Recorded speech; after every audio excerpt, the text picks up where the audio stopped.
Bom dia aos ouvintes da Super Rádio Patos. É uma alegria estar aqui com vocês nesse momento, quando nos é dada a oportunidade de preparar toda a população brasileira para a eleição de 2 de outubro. Uma das eleições mais importantes nesse período de redemocratização do nosso país. Então é com alegria que eu estou aqui participando com você nessa manhã e gostaria muito que cada ouvinte pudesse fazer as suas anotações e que pudesse fazer da melhor forma possível a preparação para definição dos seus candidatos para a eleição de 2 de outubro. Candidato, que levou o senhor a colocar o nome, né, de Duda, José Lucílio Duda, para candidato a deputado estadual? Gabriel, nós temos na nossa região um grande vazio de lideranças. Patos de Minas é sede da macro-região de saúde e de outros serviços do Estado e da União. E quando nós analisamos essa região como um todo, nós temos aí em torno de 800 mil habitantes. E, então, é uma população considerável e que precisa de mais representação na Assembleia Legislativa para fazer as devidas defesas, não só de Patos, mas de toda essa região. Porque quando nós pegamos, por exemplo, a situação da saúde em Patos, não é só em Patos, os reflexos do que acontece aqui no sistema público de saúde afeta toda essa região. A pessoa sai de Presidente Olegário, Vazante, Guarda-Mor, pegando aqui o outro lado, Carmo do Paranaíba, Rio Paranaíba, Arapuá, Tiros, Matutina, e vem a Patos para procurar ser atendida, ser assistida na nossa rede pública de saúde. Então nós temos aí uma grande fragilidade e tem várias causas, vários motivos. E para que a gente comece a mudar essa realidade, é preciso que tenha representante de fato disposto a lutar por essa causa, representando da melhor forma possível essa população. É por isso que eu coloquei meu nome à disposição para estar trabalhando, não só pela saúde. Nós temos também outras causas importantes. Temos a educação, nós temos a questão do meio ambiente, da sustentabilidade que nós precisamos procurar praticar, porque nós precisamos de usar dos recursos da natureza, mas respeitando o equilíbrio ambiental, respeitando aquilo que é necessário e aquilo que definem as leis, para que nós possamos ter a nossa sobrevivência garantida, mas também não comprometer a sobrevivência das futuras gerações.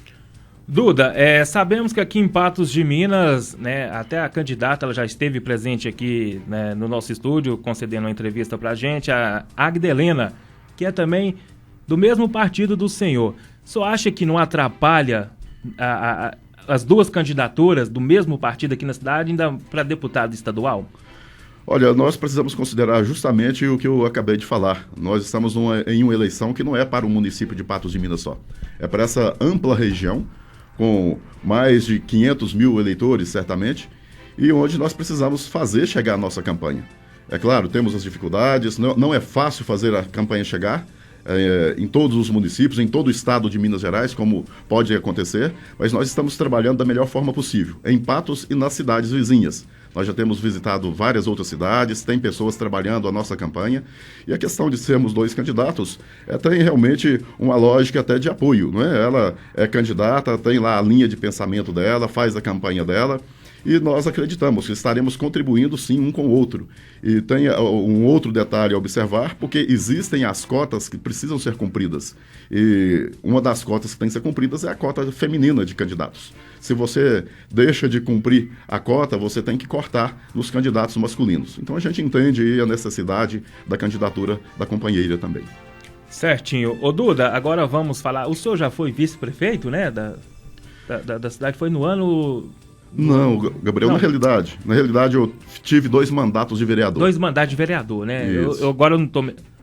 Foi de 2001 até 2004, isso. Sendo que ao final dessa primeira legislatura eu não concorri à reeleição. Eu saí candidato a vice-prefeito, na época, com o então prefeito José Humberto Soares. José Humberto Soares, eu só confundi aí nessa questão.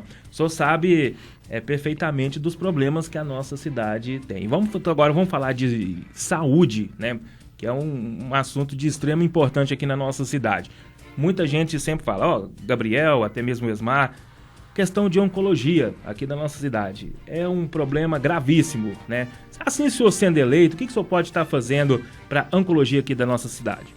Olha, Gabriel, tem várias ações que podem ser realmente encabeçadas pelo parlamentar na Assembleia Legislativa de Minas. Uma delas é estar fiscalizando a aplicação do repasse legal, que é de 12% da receita do Estado, e que não é praticado pelo Executivo do Estado. Isso já há algum tempo. Isso aí acaba fragilizando as estruturas do sistema público de saúde no Estado. Porque quando você não aplica o recurso que é previsto na lei, você deixa de contratar profissionais, você deixa de estar adquirindo equipamentos que são importantes nos vários setores da assistência que o sistema público de saúde precisa dar, e não só na oncologia. Porque a oncologia é realmente um dos tratamentos muito importantes que acontecem na nossa cidade. Já tivemos, acredito que uma estrutura melhor e mais confiável, e nós precisamos lutar para que esteja mais equipado, melhor equipado, com uma estrutura que atenda de fato às necessidades de quem precisa desse tratamento. Mas nós temos na área da saúde muitas lacunas, muitas fragilidades, e que precisa que o parlamentar que representa Patos e essa região esteja atento a tudo isso e mova todas as ações possíveis. É a cobrança desse repasse constitucional, é mobilizar prefeitos da região, secretários de saúde, para que façam a pressão necessária, a cobrança necessária, pode ser através da Assembleia Legislativa, mas pode ser direto ao chefe do Executivo. Então são ações possíveis e que precisa de ter vontade de fazer. E aí nós podemos perguntar para a população: o que vocês querem? Que continue do jeito que está? Ou vocês querem que melhore? E aí eu estou me colocando aqui como uma possibilidade de representação verdadeira dessa região para trabalhar todas essas questões. Candidato, também foi a questão do hospital infantil. Muita gente questiona também o hospital infantil. Muito foi falado que ia montar esse hospital infantil na antiga UPA ali da Avenida Marabá e nada aconteceu. Qual que é a sua visão em respeito ao hospital infantil? Para uma cidade que é acima de 120 mil habitantes, não ter um hospital infantil para criança, né, que precisa daquele atendimento especializado. Como quase tudo no Brasil, nós precisamos aprimorar muito o planejamento. Planejamento é fundamental, porque se você não consegue fazer em uma gestão, você tem as etapas para a execução daquilo que foi planejado. E na área da saúde, pela complexidade que existe, você citou a oncologia, agora a questão do hospital infantil, nós temos a parte de cardiologia, que é uma outra área super séria, né, e fragilizada, que inclusive hoje quem precisa de cirurgias cardíacas precisa deslocar de Patos até São Sebastião do Paraíso ou Belo Horizonte, com todo o sofrimento que representa esse deslocar, sair de Patos, sair do seio da família, sair do meio dos amigos, para encarar uma realidade lá fora. Então, eu vejo que todas as questões da saúde precisam ser levadas mais a sério, sentando com os profissionais, com as pessoas responsáveis, tanto no município quanto na Secretaria de Estado, para que seja elaborado um plano de ação, onde por etapas vá realmente dando as respostas, e sabendo que tem algumas prioridades mais urgentes que precisam ser cumpridas. Então, nós temos aí a parte você falou do hospital infantil. Nós tivemos agora, mais ou menos no feriado do 15 de agosto em Patos, que foi um feriado prolongado, sábado, domingo e segunda, foram levados 6 bebês recém-nascidos com as suas mães para Belo Horizonte. Imagina que sofrimento que é isso, tá? E é algo que nós já tivemos em Patos, num passado não muito distante. Então nós precisamos melhorar muito. E para que melhoremos, nós precisamos trazer essa realidade com os dados, com as informações precisas, e elaborar um plano que realmente traga as respostas, que vai precisar de investimento e vai precisar de muita dedicação daqueles que estão à frente do serviço público de saúde e têm a responsabilidade de dar as respostas que a população precisa. Certinho. Acho que tudo na vida é planejamento, né, Duda? É o planejamento, e falta esse planejamento aqui na nossa cidade para a saúde. Muito tem que se melhorar, né, Duda? Agora eu quero falar com o senhor do agronegócio, falar de estradas rurais. Aqui na nossa região entra ano, sai ano, entra político, sai político, e as estradas rurais são sempre o problema. Tá na chuva, é barro. Tá poeira, o carro não passa.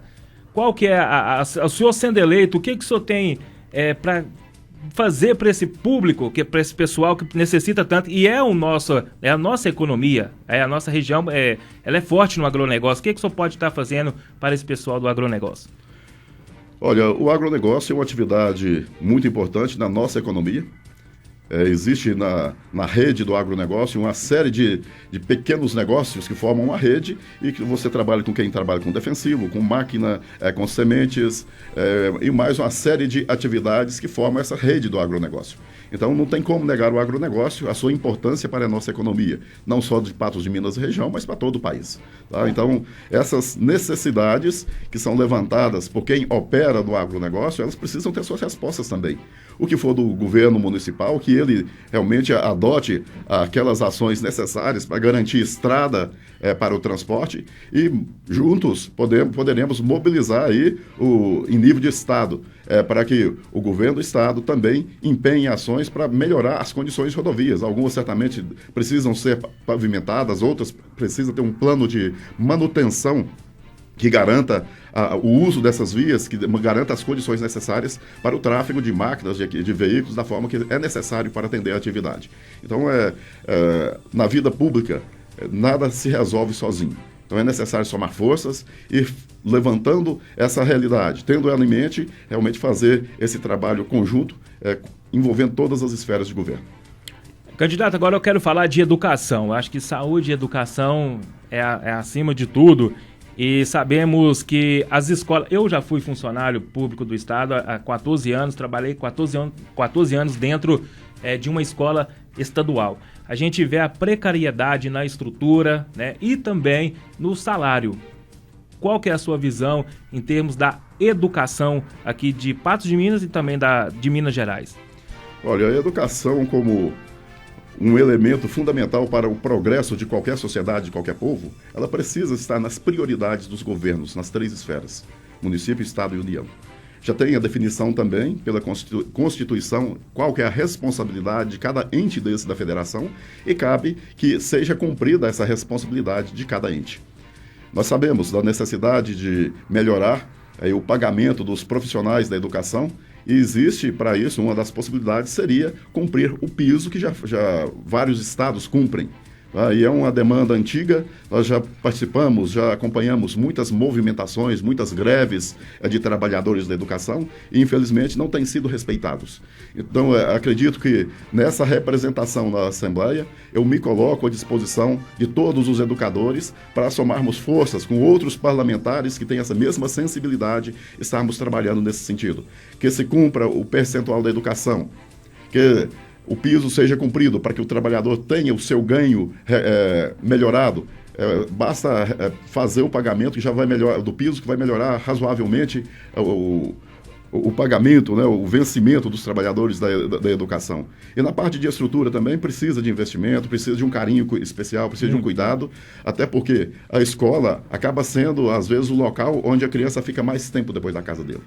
Às vezes, quando nós encontramos também as escolas onde já tem aula em tempo integral, acaba que o tempo que a criança fica na escola é mais do que em casa.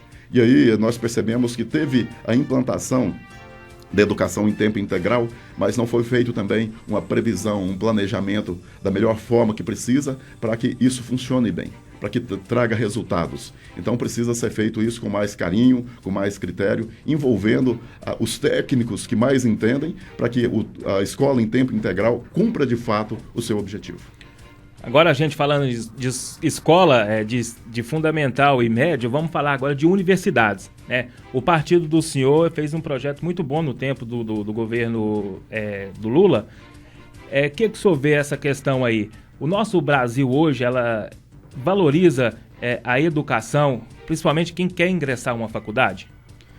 Olha, nós percebemos que nos governos do Partido dos Trabalhadores, começando lá com o primeiro mandato do presidente Lula, houve um investimento altíssimo em educação, foi em universidade, foi nas escolas técnicas, nos institutos tecnológicos, e é fundamental. Quando nós buscamos na história, nenhum povo desenvolveu sem educação. Quando nós pegamos as potências mundiais hoje, elas investiram e continuam investindo em educação, em ciência e tecnologia. Nós precisamos que os nossos governantes, isso na União e no Estado, adotem a educação como essa prioridade, essa ferramenta para o progresso, para o desenvolvimento. Eu me lembro que quando criança, a geração de pais, de quando eu era criança, falavam: eu vou tentar dar educação para os meus filhos, eu não tenho dinheiro para deixar para eles, mas se eu der educação, eles serão alguém na vida. Então, é com esse sentimento que nós devemos buscar isso incansavelmente. Então, nós sabemos, saúde é fundamental, educação é primordial, até porque essas duas áreas trabalham juntas também. A educação ajuda a pessoa a desenvolver hábitos saudáveis com a relação à educação, com a atividade física, com dormir o horário que é necessário dormir para estar bem, para estar saudável, para estar trabalhando, encarando todas as suas atividades. Então, não podemos desconectar saúde de educação.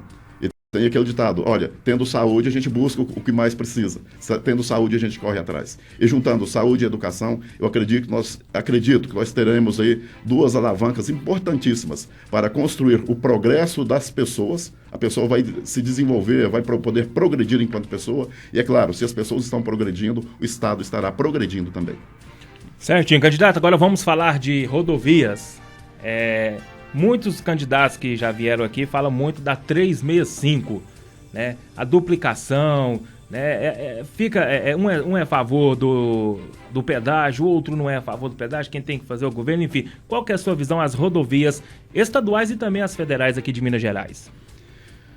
A área de rodovias é também responsabilidade do Estado. Agora, a questão do pedágio, tem algumas que hoje cobram pedágio, o que nós precisamos estar acompanhando, ficar atentos, é com as condições dessas estradas. Nós já passamos em rodovias que cobram pedágio e às vezes você fica atrás de um caminhão por muito tempo porque não tem nem condição de você fazer uma ultrapassagem.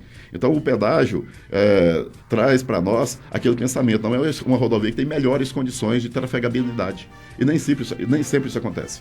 Agora, no primeiro governo do presidente Lula, ele fez uma reforma substancial das rodovias no Brasil como um todo. E nós aqui conseguimos perceber isso nas reformas que foram feitas, nas manutenções que foram feitas na 365, que é a rodovia do Sal, na 354, que é a rodovia do Milho, e tivemos também o asfaltamento desse trecho que vai de Santana até Araxá, passando por Catiara, que era um sonho antigo de toda a região. Então, nos governos do Partido dos Trabalhadores, nós percebemos que houve realmente investimento nas nossas rodovias. E no programa de governo do presidente Lula, para o próximo governo, que nós acreditamos que será inaugurado em janeiro de 2023, já existem lá as indicações para obras reestruturantes. E entre as obras reestruturantes estão os investimentos em rodovias, para melhorar essas vias tão importantes para todos os tipos de transportes e de deslocamento de pessoas, de máquinas, de equipamentos e de produção, que a nossa região é tão produtora, isso que é conhecida nacionalmente. Candidato, agora eu quero falar de esporte. O senhor sabe que aqui a nossa cidade, a população em si, pratica muito esporte. Não é só o futebol, ou o vôlei, o esporte coletivo em si, mas os esportes individuais. Você acha que Patos necessita muito assim de apoios a esses esportes especializados, esses esportes individuais? Porque eu sempre falo, eu dou sempre essa ideia para o candidato. Falta um complexo esportivo aqui na nossa cidade? Nós temos algumas estruturas da nossa cidade que certamente, se bem usadas, podem já dar uma resposta. Mas nós sabemos da importância do esporte e de todos os esportes para a socialização, principalmente considerando os nossos adolescentes, os nossos jovens, e também para a formação do caráter. Porque o esporte exige disciplina. Então não basta também ter um complexo esportivo se não tiver profissionais, pessoas responsáveis por esses complexos. Eu acredito sim, um complexo seria importante. Agora, se nós conseguirmos organizar o que já tem, já seria um grande ganho. Fornecendo profissionais preparados e orientados já com critérios pelos governantes, qual que é a meta desse ou daquele programa. Então, que essas metas sejam cumpridas com profissionais remunerados pelo Estado, para que a comunidade saiba, nós temos a estrutura X e lá tem tem profissionais para coordenarem, para organizarem as atividades com as nossas crianças, com os nossos jovens, com os nossos adolescentes e com a população de modo geral. Porque o esporte ele é importante, é saudável, é para todo mundo. Tá? Então a criança, é claro, ela tem mais bateria, tem mais energia. Agora, o adulto também pode praticar várias modalidades de esporte. Então é fundamental que isso aconteça. Bacana. Candidato, agora vamos voltar aqui para Patos de Minas, vamos falar de trânsito. O senhor sabe que o trânsito aqui de Patos, cada dia que passa, ele é mais difícil, né, de lidar com esse trânsito. Eu falo assim, falta corredor de ônibus, muito se planejou, teve o planejamento, mas nunca sai do papel. Qual que é a sua visão, essa questão do trânsito aqui da cidade? E se o senhor for eleito, o que o senhor pode fazer para estar ajudando aqui o trânsito de Patos de Minas? O trânsito nosso, quando a gente fala Patos de Minas, é a realidade na qual nós estamos mais presentes, não é? Mas o aumento de veículos automotores em todas as cidades, em todos os centros urbanos, foi significativo nos últimos tempos. E precisa, de repente, de uma reorganização também. Olha, o que é possível substituir com o transporte coletivo? O transporte coletivo desafoga, tira o veículo particular da via e facilita, melhora muito o trânsito onde isso é feito. Agora, nós precisamos também ter um trabalho de educação para os motoristas. Patos, nós temos problemas seríssimos. Constantemente nós temos acidentes de trânsito envolvendo muito motociclistas também, que a culpa não é só do motociclista, mas por ser o veículo mais frágil, é o que acaba tendo os piores resultados quando existe uma colisão. E com prejuízos que vão afetar de uma forma substancial o nosso sistema precário de saúde. Qualquer fratura, qualquer necessidade de tratamento ortopédico vai só aumentar a fila, que já é grande. Nós temos situações que a pessoa precisa de uma cirurgia ortopédica, ele fica na fila um mês, mais de um mês. Isso é seríssimo, porque acaba que o tratamento é tardio, ele tem as suas consequências e deixa os seus prejuízos para a pessoa. Então, o trânsito é também um gargalo que precisa ser visto. Então, não tem como ser parlamentar e mesmo o executivo de uma bandeira só. Vocês estão percebendo a variedade, a quantidade de atividades que nós temos que precisam ter o olhar, a atenção de quem legisla e de quem está nas funções de executivo também. Então, quando nós trabalhamos a questão trânsito, quando nós falamos da questão trânsito, tem as questões estruturais que precisam ser melhoradas, inclusive pisos de vias. Você está numa via, se tem um buraco, se tem uma depressão repentina, você perde o controle da direção e isso aí pode gerar um risco de acidente, porque tem mais veículos em trânsito também. Mas aí nós precisamos trabalhar muito também o comportamento dos nossos motoristas, para estarem respeitando a legislação. Nós temos aí algumas situações que o motorista atravessa num semáforo com o sinal fechado para ele naturalmente. E acidentes têm acontecido por esse tipo de comportamento. Então é um trabalho de educação e é um trabalho que precisa ser feito e ter aí realmente o comprometimento de todo mundo que usa desse meio tão necessário para as nossas vidas de modo geral. Candidato, agora vamos falar de política. O que o senhor acha que está em jogo nessas eleições 2022? Tem muita coisa em jogo, né, Gabriel? Muita coisa em jogo. Se nós percebermos aí as falhas, né, as deficiências presentes no nosso país, de modo geral, nós percebemos que tem muito o que fazer. Então nós tivemos aí um desmonte em várias políticas públicas, na de saúde, na de educação. Tá? Então precisamos retomar essas políticas, porque é a política pública que dá respostas para o atendimento das necessidades do nosso povo. Então, na área da saúde, olha, precisa, sim, cumprir o mínimo constitucional que o Estado tem que investir 12% da sua receita.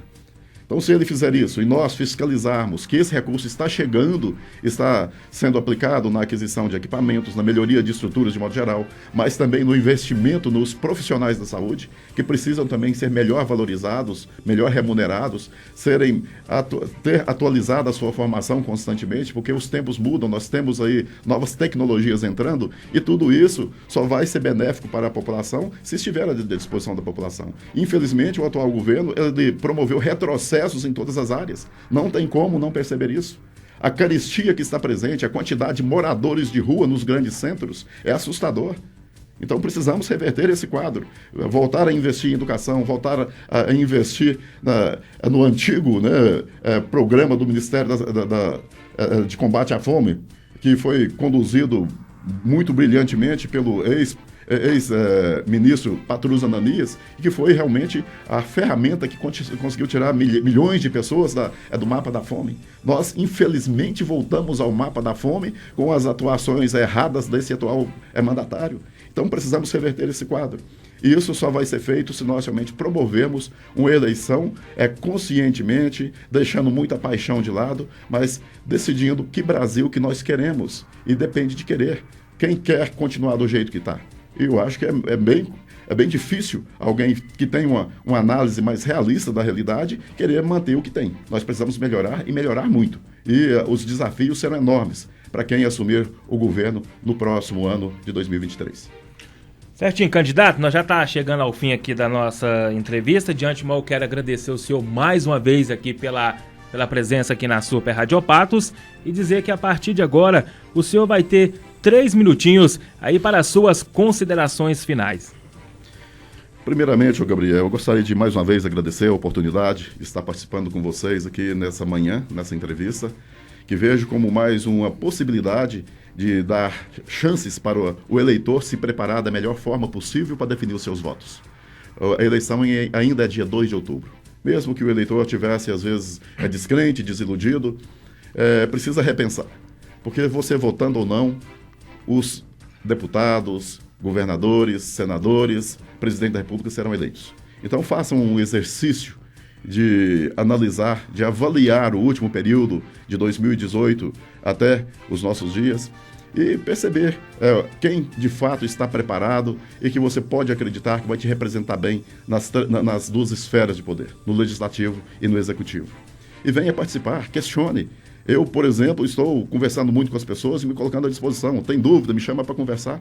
Vamos pacificar os nossos ambientes, as nossas relações, porque a eleição é uma atividade normal na sociedade. As pessoas às vezes dizem, esse ano é ano de política, mas não, a política é todo dia. É aquela que define o preço do combustível, que afeta o preço do que chega na nossa mesa e tudo que chega na nossa casa, que passa pelo transporte. É lá que define o recurso que vai ter para a saúde, para a educação. Então a política acontece todo dia. Eleição acontece periodicamente, de 4 em 4 anos. E aí cabe ao eleitor fazer a melhor análise desse quadro, de toda essa situação e das pessoas que se colocam como candidatas para serem votadas e assumir as funções que depois estarão exercendo em função da população que ele representa. E aí eu quero ser o representante do povo de Patos de Minas, de toda Minas Gerais na Assembleia Legislativa. Falo da região, principalmente Patos, região Alto Paranaíba e Noroeste, porque é a região que nós estamos dentro dela e conhecemos muito de perto as suas carências, as suas necessidades, mas também os seus potenciais. Quando nós falamos de agronegócio, nós precisamos lembrar também da agricultura familiar, que leva alimento para a mesa de muitos de nós. Muitos dos alimentos que chegam nas nossas mesas vêm da agricultura familiar, que precisa ser vista com carinho também.